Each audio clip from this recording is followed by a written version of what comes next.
Apakah ada hadis mengenai memotong kuku dengan urutan jari-jari tertentu? Tayyib. Membaca Al-Kahf pada hari Jumat ada? Ada. Bahkan sunnahnya pada hari Jumat banyak. Ada sunnah membersihkan diri. Untuk laki-laki misalnya tipiskan kumis, cukur kumis, rapikan jenggotnya, kemudian mandi, ya seperti halnya mandi janabah. Setelah itu dia potong kukunya, terus memperbanyak baca surah Al-Kahf, memperbanyak salawat pada Nabi sallallahu alaihi wasallam. Sunnah hari Jumat. Dan di antara sunnah itu berlaku untuk perempuan juga. Sama muslimin wal muslimat, innal muslimina wal muslimat. Berlaku perempuan, berlaku untuk laki-laki. Ada yang sama, apa di antaranya? Potong kuku, bagian dari yang sama. Baca Al-Kahf, bagian dari yang sama. Jelas ya? Dan apa sunnahnya? Mulai dengan yang kanan. Jadi mulai dengan yang kanan, potong yang kanan. Setelah yang kanan selesai, pindah ke kirinya. Ya, dari tangan kemudian pindah ke kaki. Ya, kepala, pundak, lutut, kaki. Yang dimaksud membaca surat Al-Kahf, membaca itu punya dua makna di bahasa Arab. Satu sekedar baca, kedua dipahami. Tapi kalau ada redaksi hadis meminta membaca, itu umumnya memahami, pahami. Kalau sekedar baca saja, berarti untuk menunjuk pahalanya saja. Tapi dorongan untuk membaca sebetulnya tujuannya memahami. Ibu kan baca sesuatu supaya bisa paham isinya kan? Silakan ibu cek, ibu belajar sesuatu, kalau nggak paham, ibu nggak akan baca. Ya ibu itu membaca supaya paham isinya. Memang cuma Quran yang unik, Quran itu unik. Kebanyakan yang baca itu umumnya tidak paham yang dibaca. Tapi jangan salah orientasi, baca itu untuk paham. Kalau ibu sekedar baca, pahalanya banyak. Satu hurufnya itu 10 kebaikan.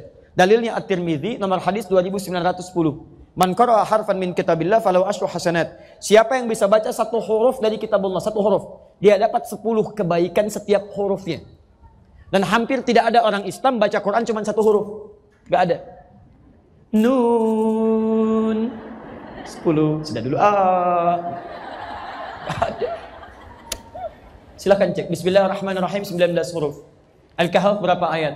110 ayat. Berapa huruf? Silahkan hitung. Jadi kalau ibu sampai Jumat ini merasa banyak pahalanya, silahkan kalau nggak mau baca Quran.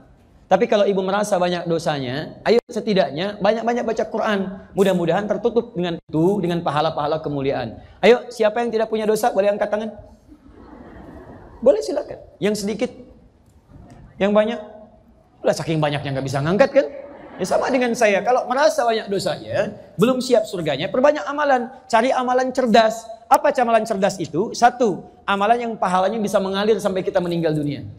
Disebut dengan sedekah jariyah. Ibu punya uang 50.000, bagaimana caranya 50.000 awet sampai ke akhirat? Caranya, misal cari amalan cerdas, belikan mushaf, kasih ke penghafal Quran. Begitu dia bacakan, setiap dia baca ibu dapat pahalanya.